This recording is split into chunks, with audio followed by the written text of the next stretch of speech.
Episode 102, Celah dalam Strategi. Ruang rapat utama di lantai 35 dipenuhi bayangan pagi yang baru merekah. Langit Tokyo terlihat seperti kanvas pucat di balik jendela lebar.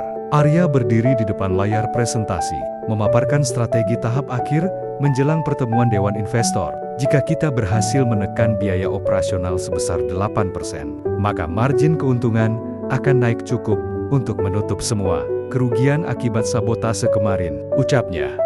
Tenang namun penuh tekanan.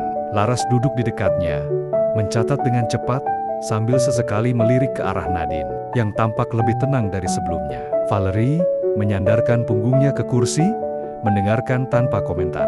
Namun, tak semua yang hadir punya niat yang sama. Di ujung meja, seorang pria asing yang baru bergabung sebagai konsultan dari markas pusat menatap layar laptopnya. Namanya Jacques. Dan sejak awal, Arya sudah mencium sesuatu yang ganjil dari pria itu. Terlalu banyak pertanyaan tentang sistem internal, terlalu sedikit kontribusi nyata. Usai rapat, Laras menghampiri Arya. Kau lihat cara dia mencatat tadi, seperti bukan konsultan biasa. Arya menatap Jacques yang baru keluar dari ruangan. Aku tahu, aku bisa cek latar belakangnya.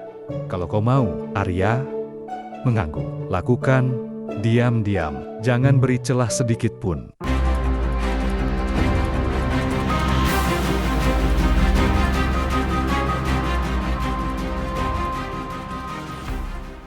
Episode 103.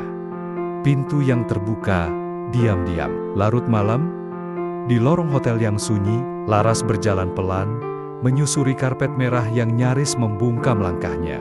Di tangannya, tablet menyala, menampilkan profil Jacques. Beberapa data tidak sinkron: tanggal lulus universitas, pengalaman kerja, bahkan fotonya berbeda dari arsip Eropa Timur yang ia temukan.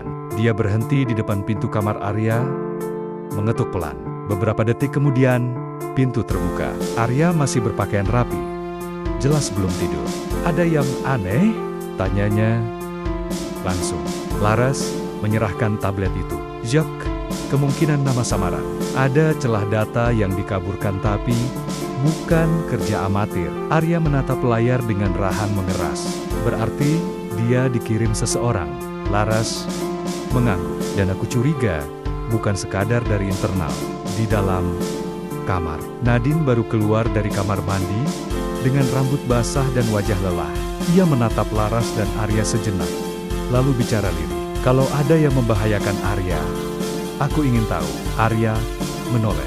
Aku janji, kau akan jadi orang pertama yang kuberitahu. Tapi di hatinya sendiri, ia tahu janji itu akan sulit ditepati.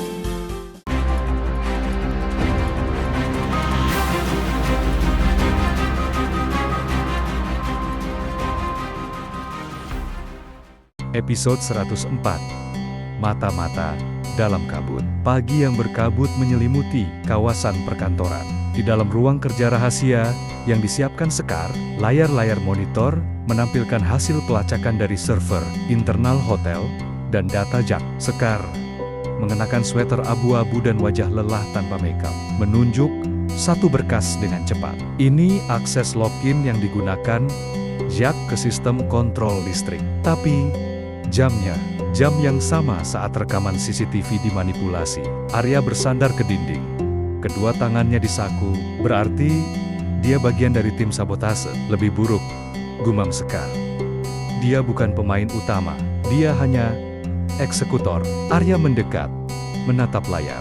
Lalu siapa yang memberi perintah? Sekar menatapnya sejenak, lalu dengan ragu membuka satu folder baru, folder yang hanya ia simpan untuk kemungkinan terburuk. Nama di sana membuat Arya terdiam. Valerie. Di belakang layar, sebuah komunikasi terenkripsi terbuka dengan inisial pengirim yang mencurigakan, R. Thank you all for watching this here video. Please like and subscribe.